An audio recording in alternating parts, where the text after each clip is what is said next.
Two as one. We thank you. We want to appreciate everyone for connecting, those that have been watching online, those that have been following the series. Thank you so much. Thanks for liking. Thanks for the comments. Thank you. Yeah, we appreciate the comments. Thank you so much. And thanks for subscribing also. And if you are new or if you've not been if not subscribed up to now, please do well to do so. We love to hear from you, comment, feedbacks, and everything that surrounds that. So in our last episode, we'll be looking at this concept of being a person who builds, not a person who buries someone else's dream, especially the person you want to marry or the person that you have married. So we've been looking at that concept that you shouldn't be a person that will kill other people's vision, other people's dreams. And these things are subtle. They are very simple. You are not people who does that are not necessarily intentional about I want to kill this person's vision. No, it's just by giving some comments. This thing will never work. You know, just that passing, that aggressive comment in quote may kill that person's dream, may kill that person's aspiration or the vision that the person has. So you don't want to be the person that the first thing that comes to your mind is this thing will never work, this thing will not work. There are a lot of reasons why this thing will not work. You know, you want to be the person that you always see the possibility. How can we make this work? Even though you see flaws, but you are looking at it, then what are the possibilities, what are the potentials in this vision, in this idea that this person is bringing. You are the person that will be seeing this thing. How can we make it work? So that's the thing that we'll be looking at. We want to look at that and add some few things that we trust that the Lord was put in our hearts to add again before we move to something else on our agenda. Yeah. So my wife should add some before I add others. Yeah. So it would be a very important thing to have, to be able to encourage your spouse to share ideas. Now, especially, you know, women, we see everything on mind. Most of us anyway, most of us, we think out loud. So whatever is going on through our mind, we just say it. We just say it like that. If we're happy, anything that is going on in our mind, we just say it. But for men, they process things longer and they meditate on things more before speaking it out. And because of that, if you're married or you are in a relationship, or even if you have a friend that is close to you that is of the opposite gender, sex, you might have noticed some of these things in them, that they don't easily come out to talk. And it's always the ladies saying, why didn't you tell me? You did that? I didn't know. That's how it is most of the time. So men take time to speak, whether it's about their hurts, about their happiness, about something, or ideas. So you want to be a safe space for your spouse to be able to share their ideas, to share their thoughts, to share their displeasures, to share anything, but especially their ideas. And by the time you create that, and how do you create that safe space? Is by listening to them and not castigating or talking down on the ideas that they have or the visions that they have and that they bring to you. So, and by the time they do that, when they do that, we need to encourage them. We need to encourage them, be happy. In fact, by the time you say, I'm really glad you told me this, that's a really powerful comment that can make them really proud of themselves. Even if you still say some things, maybe some constructive criticism later, But starting with that already makes them feel good, and they also are happy that they shared it with you. They feel like, wow, I'm glad I told you this. They just feel that happiness. So even if it's different from your own ideologies, even if it's different from the way I think or the way I do my own things, when someone comes to you with an idea, it is good to encourage them about it before saying anything, before analyzing what's going to happen, what's going to fail or what's not going to fail. And we've already said it, that now saying something will fail, it will not work. No, that's not the best way to do it. How can we make it work? This person will cherish you, and you will always be a safe space for them to come to talk to. Wow, that's very powerful. That's very powerful. Thank you. My husband he always does that. Always tell me thank you. That's very powerful. Yeah. Safe space. Yeah. So you want to be that safe space, honestly.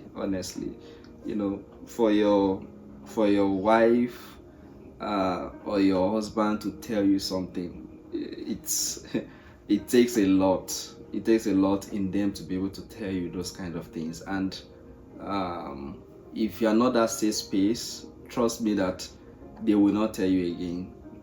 Men they rather tell their friends in the office and consult other people rather than telling you, because they don't feel safe with you. They don't feel like you will encourage them. They know if I tell my wife or if I tell my husband, the first thing we see is how this thing will not work, so I rather tell somebody. And sometimes they also want to impress you. They rather firstly tell other people, try to fine-tune, refine the idea before they bring it to you. Whereas it shouldn't be. It should be that they refine the idea with you before taking it to the world. But they firstly go around and tell other people, refine it. And worst of all, when they bring the idea that they've refined with others, bring it to your table, you just rubbish everything. And that person, even if they have something inside them, you have quenched it already. We said the scripture in our last episode that Jesus our Lord will not quench a smoking flask. He will rather ignite it, fan it, such that it can bring forth the fire that is within it. So you want to be the person that says, how can we make this work? Let that be your word, your watchword. How can we make this work, rather than saying this thing will never work, this thing will not work. I don't see the success in this. I don't see this. You do what? Some people's words are so powerful that it can kill your dream and aspiration. So you don't want to be that kind of place, that kind of person.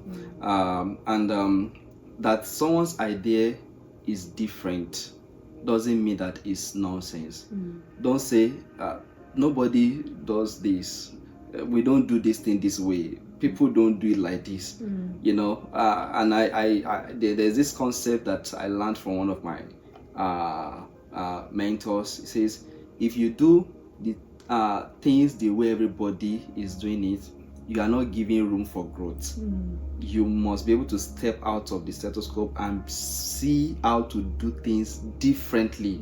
That's where innovation comes in. That's where growth comes in. So if your spouse is bringing something and the person is not doing it the way others are doing it, don't see it as if nobody, this thing, no, this is not how people do it. No, that may be your key to success, because that person is bringing something different.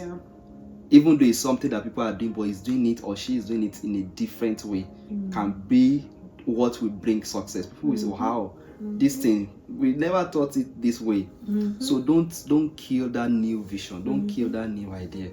Rather see how to make it work. Encourage them. Before I hand over to my wife, I want to say that you should encourage your wife or your husband to share the ideas. What I'm saying here now is that you need to be talking to your spouse and be asking, what are the new things? What are the things that you are thinking about? You know, what do you want to achieve? You know, how you know, so in that way, if my spouse know that this person will be thinking, what next can we do, I won't go and sleep and not be thinking, because you know that you have a spouse that will ask you, what are you thinking about? What are you doing? You know, what you want to go to this place. What are you doing now? What are the visions? What are the ideas that you have? So encourage them, probe them, push them to get ideas, push them to come up with something. Then when they come up with that thing, don't kill it, don't destroy it. Try to see the possibility in it. Yeah. To buttress the point he made about that even if an idea is different from your own view, that you don't castigate it and talk down on it. To add to that, there are a lot of things now that we see out there that sell. You know, let's talk about music. Different versions and genre of music that people put out there, and people sing it. And sometimes you'd be like, what are they singing? But people sing it. So, and there are a lot of things that people do that someone starts and everybody just copies. And there are things that I feel like if they were to have passed the ideas through a lot of people, some people would have said no. What is this rubbish? Yes. What's this rubbish? This is no. It's not going anywhere. But they kept at it, and because of that, people copy it. It becomes a trend. You know, it becomes a trend that everybody copies. So no matter how little, no matter how small, no matter how big an idea is that someone presents to you, especially your spouse, we never know how far it can go. We never know how big it can get. So castigating it, no, it's not a good idea.